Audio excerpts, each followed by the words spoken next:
Alright, so what we're about to do is replace the temperature relief valve on this GE water heater. This is a gas water heater, and what I noticed the other day is that I'm getting a leak, and it's coming from the valve, not traditionally where it would come from. Typically when your valve's doing its job, this pipe here, which is your overflow pipe, you'd have water leaking out of it. What you'll see here is it's actually coming from the fitting itself. So if we remove this bushing, this little fitting, you'll see looks like, I don't know, I'm hoping it's just a bad fitting in there. So by replacing it, maybe that'll take care of it and save me having to buy a whole new water heater. Okay, so the first thing we're going to do is shut off the intake of water, which will be up here. This is the cold water that comes into the tank. We want to make sure that it's not going to fill up, because we are going to have to drain some of this water out here in a second. Next, because this is a gas heater, I am going to shut off gas to the unit down here.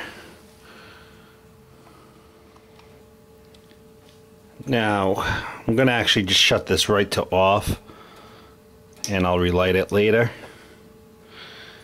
Also going to make sure I don't have any gas coming in, just to be safe. So we will turn this guy here and shut off gas to the unit.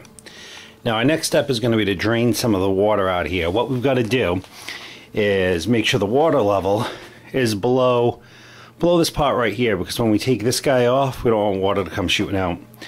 So let me show you how we're going to do that. So here we have a regular garden hose, and all we're going to do is attach it to this discharge outlet right here.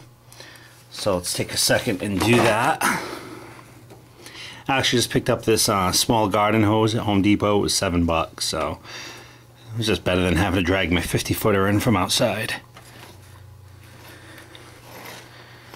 Make sure that guy's on there all the way.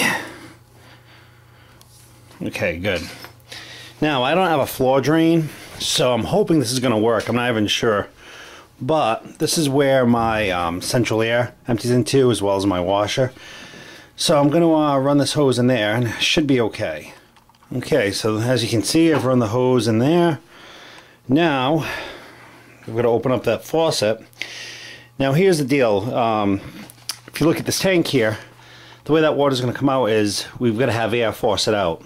So what you want to do is, if you have a basement where you have a faucet in your basement, by turning that faucet on, it would force air into the system, push the water out through the hose and into your drain. I don't have a faucet down here, so being an inexperienced plumber type guy, what I'm going to try doing is going up to my kitchen, turning on that faucet, just the hot water part, see if that'll force air into the system. Now before doing that, let me open up this guy here.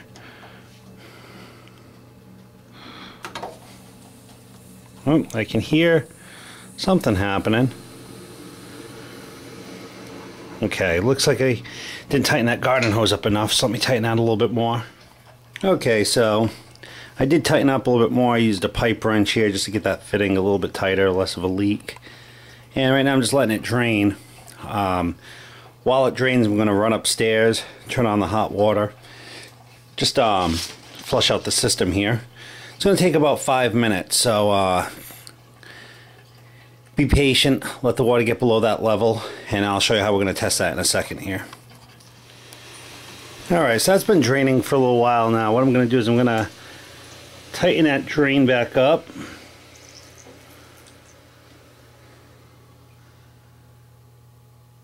Now what I want to do is I want to see where exactly we're sitting here, how much water is in this tank, and because it's not a see-through tank, obviously, what we're going to do is we're going to throw a bucket under the discharge tube. See right here? I'm going to hold the bucket under there, and we're going to open the temperature release valve, which is this little guy right here. We'll lift that up. If there's water up around here, it's going to come out. So let's see what we got.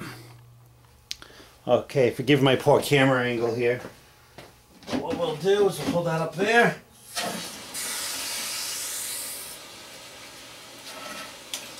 Okay, we still do have water coming out, so gotta do some more draining.